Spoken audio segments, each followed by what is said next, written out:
Hello दोस्तों, इस video में मैं आपसे आज नॉर्मलता के बारे में बात करूंगा, जो कि बिलियन चैप्टर का बहुत ही इंपॉर्टेंट टॉपिक है। ठीक है, तो नॉर्मलता के बारे में देखते हैं, इसका फार्मूला क्या होता है सबसे पहले। ठीक है, तो नॉर्मलता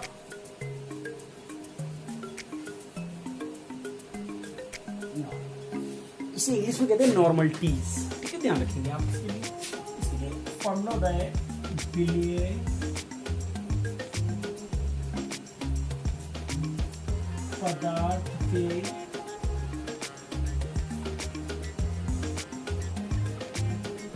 ग्राम तुल्यांक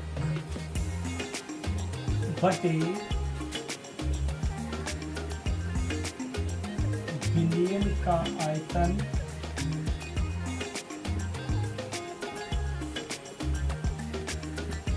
मीटर।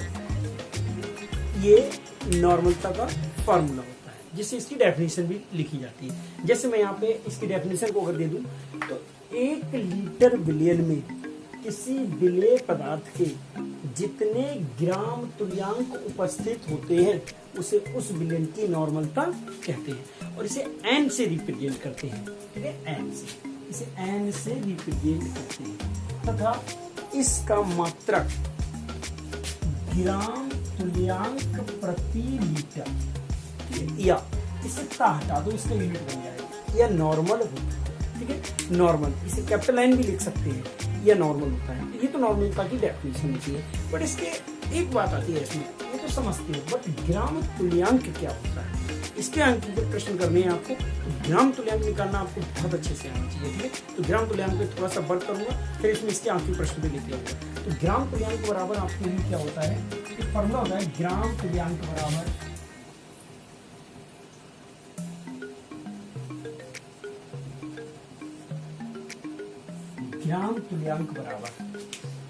विलेय पदार्थ का भार ग्राम में और बट्टे विलेय पदार्थ का तुल्यांकी भार। ये होता है इसका विलेय पदार्थ का भार।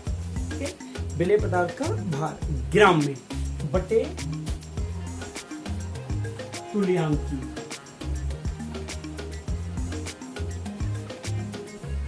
विलेय पदार्थ का भार ग्राम में बटे तुल्यांकी भार। तो अगर इसे मैं यहाँ पे लगा दूं तो एक फार्मूला बन के आएगा। ठीक है, याद रखना, एक फार्मूला बन सकता है यहाँ, नॉर्मलता बराबर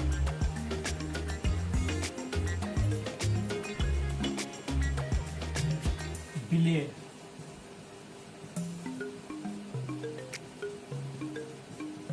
पदार्थ। ठीक है, यहाँ तक के ग्राम तुल्यांक, बट ग्राम तुल्यांक की जगह मैं क्या लिख सकता हूँ, विलेय पदार्थ का भार बटे विलेय पदार्थ का तुल्यांकी भार।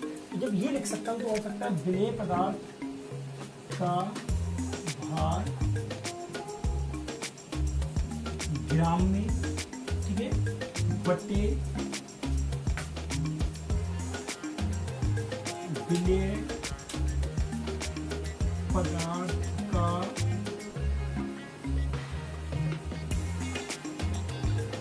तुल्यांकी भार। और पूरे के बटे क्या होगा, पूरे के बटे होगा बिलियन का आयतन लीटर। पूरे के बटे क्या होगा, बिलियन का आयतन, बिलियन का आयतन में लीटर में। अब हमें क्या करना है, ये देखिए। ठीक है, मैंने क्या किया, जो नॉर्मलता का फॉर्मूला था विलेय पदार्थ के ग्राम तुल्यांक बटे बिलियन का आयतन लीटर में, मैंने क्या किया, इस ग्राम तुल्यांक की जगह रख दिया विलेय पदार्थ का भार बटे तुल्यांकी भार। तो विलेय पदार्थ का भार ग्राम में बटे विलेय पदार्थ का तुल्यांकी भार। ठीक है, और ओवरऑल इसके बटे में गया था बिलियन का आयतन लीटर में। अब ये भिन्न के नीचे भिन्न हो गए, अब हम क्या करेंगे, इस बंदे को पलट लेंगे। जब इसे पलट लेंगे तो हमारे पास एक फार्मूला आ जाएगा। इस फार्मूले से ही हम इसके अंक के प्रश्न करते हैं। क्या फार्मूला आएगा, फार्मूला आएगा इंटू 1 बटे बिलियन का आयतन लीटर।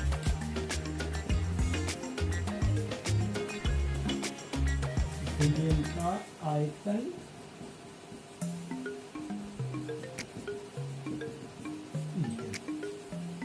ये फार्मूला बन के आ गया, ये फार्मूला बन के आ गया। इसी से हम लोग इसके अंतिम क्वेश्चन देते हैं। इसका सूक्ष्म रूप भी लिख सकते हैं, कैसे? नॉर्मलता एन इज इक्वल विलेय पदार्थ का भार, इसे स्मॉल w, वेट, विलेय पदार्थ का तुल्यांकी भार, इसे ई से रिप्रेजेंट करते हैं, जिसे इक्विवेलेंट वेट भी ई, ठीक है। 1/,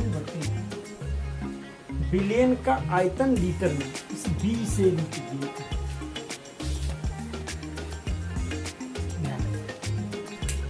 एन बराबर, ठीक है, W/E गुणे 1/V, जहां एन नॉर्मलता, W वेट, ठीक है, E तुल्यांकी भार, V आयतन, ठीक है।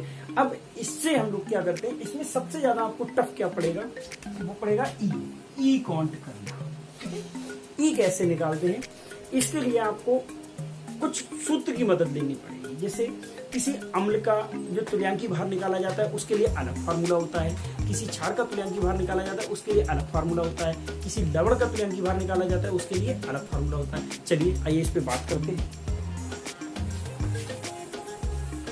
इस फार्मूला को एक बार अगेन ध्यान रख लें, नॉर्मलता बराबर विलेय पदार्थ का भार बटे विलेय पदार्थ का तुल्यांकी भार गुणे 1 बिलियन का आयतन लीटर में। इस बात को ध्यान रखिए।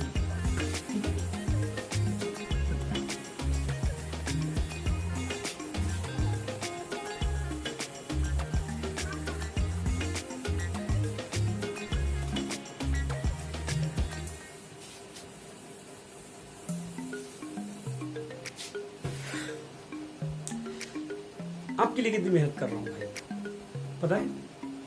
इस समय रात के 12:20 हो रहे हैं और मैं आपके लिए वीडियो बना। हाँ, वैसे तो मैं आपको क्लास में ही पढ़ा था, but as a virtual teacher मुझे प्रस्तुत होना पड़ रहा है इस कोरोना की वजह से।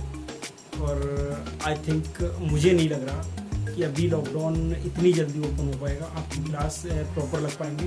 तो एज अ वर्चुअल टीचर ही मैं आपको इस तरह से पढ़ाता रहूँगा और इसी तरह से आपके लिए वीडियो बनाता रहूँगा, आपके लिए मेहनत करता रहूँगा।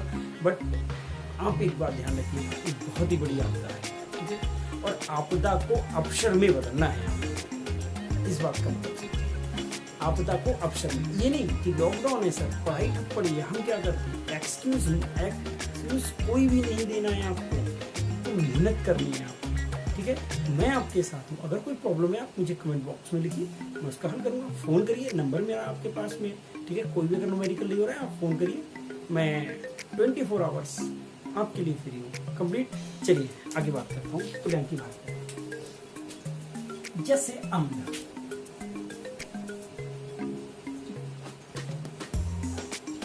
अम्ल क्या होता है? बेसिकली हम लोग कहते हैं जो H आयन दे वो अम्ल, जो OH आयन दे वो क्षार, और जो ना H आयन दे ना OH आयन दे, इसके अतिरिक्त कोई धनायन और ऋणायन प्रस्तुत करे वो क्या होते हैं, लवण हुआ करते हैं, ठीक है। ये डेफिनेशन काम भी करेगी यहाँ पे, ठीक है।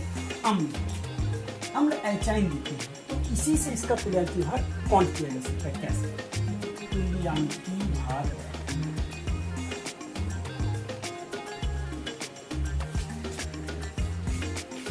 अम्ल के लिए तुल्यांकी भार का फार्मूला लगता है अणु भार बटे क्षारता, अणु भार बटे क्षारता, अम्ल के लिए फार्मूला लगता है। अब ये क्षारता क्या होती है, ठीक है। तो कोई भी अम्ल अपने आयनन पर जितने H आयन देता है उसे उस अम्ल की क्षारता कहते हैं, ठीक है। जैसे HCl अम्ल है, क्यों? उसमें H, ठीक है। H2SO2,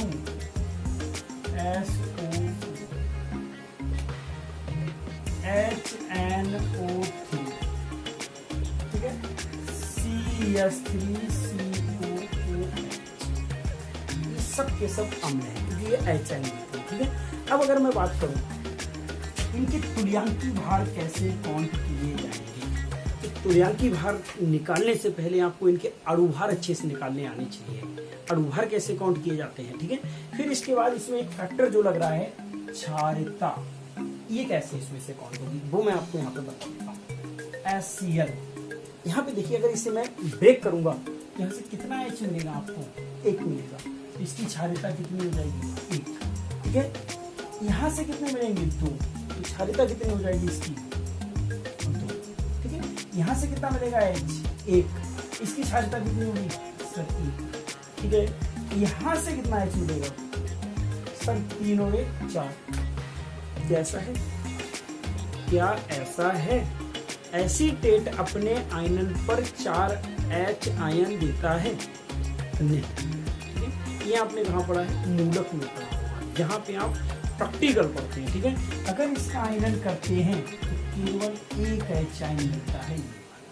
ठीक है, ये एसीटेट पूरे का पूरा अलग हो जाता है, पूरा एक मूलक है एसीटेट, CH3COO। अगर यहाँ पे Na लग जाता है इस H को हटा के तो बन जाता है सोडियम एसीटेट। तो यहाँ से भी इसकी जो क्षारीयता है वो कितनी है? 1। ठीक है, अब एक बात इसमें विशेष ध्यान देनी है, जिन अम्ल की क्षारीयता 1 होती है उन्हें मोनोबेसिक अम्ल कहते हैं। 1 क्षारकीय अम्ल, 2 है तो द्विक्षारकीय अम्ल, ठीक है, 3 है तो त्रिक्षारकीय अम्ल। ये बात आपको ध्यान रखनी है। क्यों? मोनोबेसिक अम्ल से क्या फायदा है? मोनोबेसिक अम्ल का जितना अणु भार होता है वही उसका तुल्यांकी भार होता है। ऐसा क्यों? क्योंकि अणु भार बटे क्षारीयता, और मोनोबेसिक अम्ल 1 क्षारीयता वाला, अगर अणु भार को 1 से भाग करोगे कोई प्रभाव पड़ेगा नहीं पड़ेगा। इसलिए मोनोबेसिक अम्ल के अणु भार ही उसका तुल्यांकी भार हुआ करता है। ये बात आपको ध्यान रखनी है। ठीक है, आइए बात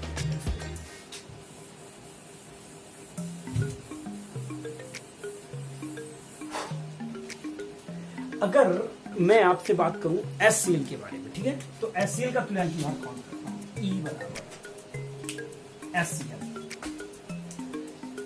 HCl का अणु भार। ठीक है, तो अणु भार निकालने के लिए आपको ये कुछ ध्यान रखना है। H के लिए 1 लगाते हैं वेट, ठीक है, N के लिए 7, सॉरी N के लिए 14, O के लिए 16 और S के लिए 32, P के लिए 31। ये ध्यान रखना है। ठीक है, Cl के लिए 35.5 ये लगाते हैं। ये चार्ट थोड़ा सा ध्यान रखना है आपको, इनके लिए आपने पढ़ा भी होगा। E बराबर अणु भार निकालना है HCl का, HCl। ठीक है, और बटे क्षारीयता इसकी कितनी होगी? 1 HCl H कितना? 1 H का वेट कितना होता है? 1। Cl का कितना? 35.5। दोनों को काउंट कर लो, कितना आ गया? 36.5 बटे 1। तुल्यांकी भार कितना आ गया? 36.5। ये HCl का तुल्यांकी भार कंप्लीट। अब आते हैं H2SO4 की बात करते हैं। H2SO4, ठीक है, E बराबर H2SO4 बटे क्षारीयता कितनी होगी इसकी? क्षारीयता कितनी है यहाँ से? 2 से भाग करना है। ठीक है, अब H का वेट कितना होता है? 1, S का 32, ठीक है, O का 16। अब क्या करना है? अणु भार निकालते समय 2 एकम 2, यहाँ कुछ नहीं तो 1 है, 32 एकम 32 प्लस 16 चौका 64। ठीक है, फिर से देखिएगा ध्यान से। इसका वेट 1, इसका 32, इसका 16, इसके कितने परमाणु हुए? 2, तो 2 एकम 2, इसका कितना है? 1, 32 एकम 32, इसका कितना है? 4, 16 चौका 64। अब बच्चे कितना है? 2। इन्हें कौन करेंगे आप? 98 डिवाइड बाई 2 कितना आ जाएगा? 49। ये इसका तुल्यांकी भार कंप्लीट। अब बात करते हैं एसिटिक अम्ल की।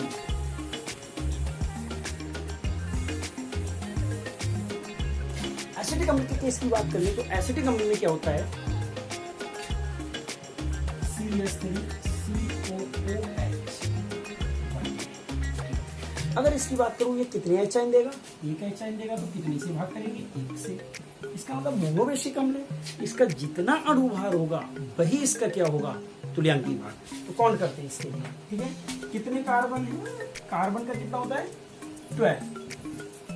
12 होता है कार्बन का। टोटल कार्बन कितने हैं, 1 और 1 2। इस सूत्र में 2 कार्बन है, 1 का 12, 2 का 12 दूनी 24 लगेगा। प्लस हाइड्रोजन कितने हैं, 3 ये है 1 ये है। टोटल हाइड्रोजन कितने हैं फार्मूला में 4 कंप्लीट। 1 का 1 तो 4 का, ठीक है 4 प्लस 4 1 होगा 16, 2 का 32 डिवाइडेड बाई 1। टोटल काउंट करेंगे कितना आ जाएगा 60, ठीक है 60 ओवरऑल कितना आ गया 60। इसका तुल्यांकी भार। तो इस प्रकार से आप किसी का भी तुल्यांकी भार काउंट कर सकते हो। कंप्लीट। अब बात आती है क्षार की। तो क्षार के लिए बात कर लेता हूँ थोड़ा सा। देखिए क्षार में कोई विशेष चेंज नहीं। क्षार के लिए जो फॉर्मूला लगेगा वो यहाँ पे क्षारिता की जगह अम्लता हो जाएगी। थोड़ा सा उल्टा है, अम्ल में क्षारिता और क्षार में अम्लता, ये ध्यान रखना। तो क्षार के लिए लग जाएगा अम्लता, क्षार। अब क्षार होते क्या है, क्षार वो होते हैं जिनमें OH आयन होता है। अब कोई क्षार जितने OH आयन देता है वही उसकी क्या हो जाती है अम्लता। जैसे मैं बात करूं आपसे NaOH, NaOH की बात कर रहा हूं, NaOH, ये कितने OH देगा, 1 OH देगा। इसकी क्षार अम्लता कितनी हो गई, 1 हो गई, ठीक है। अब अगर मैं कह दूं CaOH का होल ट्वाइस, ये कितने OH आयन देगा, ये 2 OH आयन देगा। तो इसकी जो अम्लता हो गई वो कितनी हो गई, 2 हो गई, ठीक है। तो यहाँ पे बात करता हूँ यहाँ से NaOH, Na का कितना आता है 23, Na का आता है 23, वेट होता है इसका 23, Na का लगाएंगे 23 प्लस O का 16 प्लस H का 1, ठीक है। और बटे अम्लता कितनी होगी NaOH की, 1 से भाग करना है। अब इन्हें अगर काउंट करेंगे आप कितना आएगा 40 में 1 कितना आ जाएगा, ये इसका क्या आ गया तुल्यांकी भार। अब किसके तुल्यांकी भार की बात करूं, कैल्शियम। तो कैल्शियम का भी अगर आप अणुभार काउंट कर लें तो कितने से भाग कर लेंगे उसे, 2 से, वो उसका तुल्यांकी भार आ जाएगा। कैल्शियम का वेट कितना होता है 40, ये ध्यान रखना। C बराबर कितना लगाते हैं 40, ये ध्यान रखेंगे C बराबर 40 लगाते हैं। अब हम कैल्शियम का भी भार यहाँ पे लगा के, O का लगा के, ठीक है, OH का लगा के और 2 से भाग कर लेंगे तो उसका तुल्यांकी भार आ जाएगा। अब बात करता हूँ लवण की।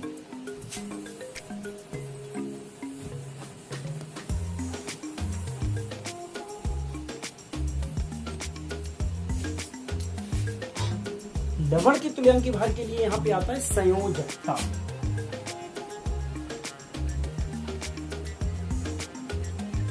संयोजकता, इस बात को विशेष ध्यान देना है क्योंकि लवण का तुल्यांकी भार अम्ल और क्षार की अपेक्षा थोड़ा सा टफ हुआ होता है, ठीक है। लवण जैसे मैंने लिया Na2CO3,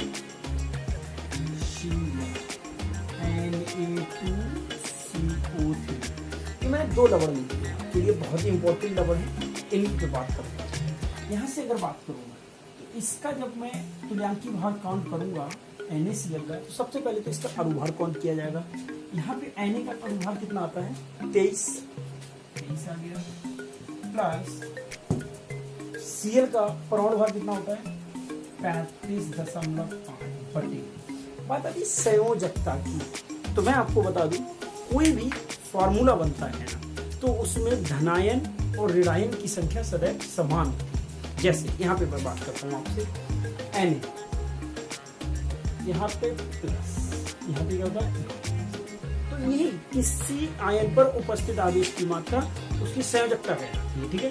इसकी संयोजकता कितनी है 1, इसकी संयोजकता कितनी है 1, और संयोजकता कभी भी धनात्मक और ऋणात्मक नहीं होती। वहां से केवल आपको डिजिट लेनी है, कभी साइन नहीं लेना है, ठीक है। जैसे आप कहीं कहीं माइनस का 1 लेना है सर, यहाँ पे ऐसा कुछ नहीं करना है आपको एक संख्या लेनी है, मतलब आवेश कितना है 1 है सर, वो प्लस का है या माइनस का, इससे कोई लेना देना नहीं। कोई सा एक आवेश उठा लीजिएगा, चाहे धनायन उठा लीजिएगा चाहे ऋणायन का, वहां से संख्या लेनी है, उसका साइन नहीं लेना। तो यहाँ से कितना 1 या ये ले लीजिएगा 1, ठीक है। यहाँ पे बात करता हूँ, ठीक है, इस वाले की बात कर रहा हूँ। पहले तो इसका मैं आपको तुल्यांकी भार काउंट करके दे देता हूँ। इसे काउंट करोगे 58.5 बटे 1 से भाग करोगे तो इतना ही आएगा 58.5। ये इसका तुल्यांकी भार आ गया। अब बात करता हूं मैं इस बात की, Na2CO3 इसकी बात करता हूं, Na2CO3। अगर Na2CO3 की मैं बात कर लूं आपसे, बहुत ईजी है इसका, आपको तुल्यांकी भार निकालना, बट यहाँ से संयोजकता का थोड़ा सा आप समझ लीजिए।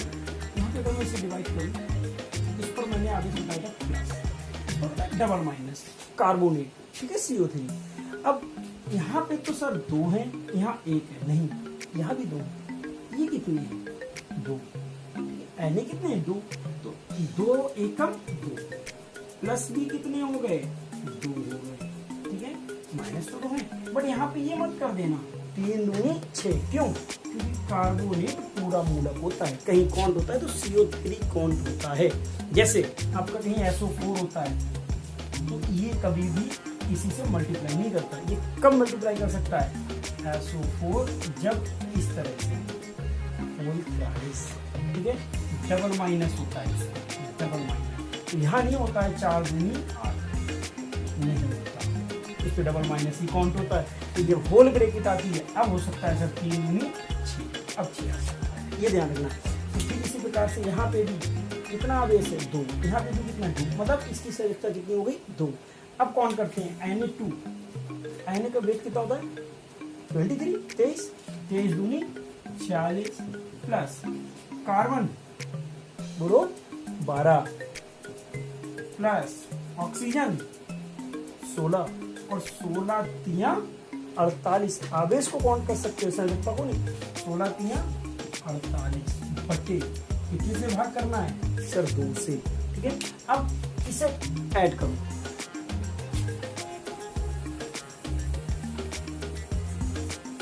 कितना आया टोटल 1 से 6,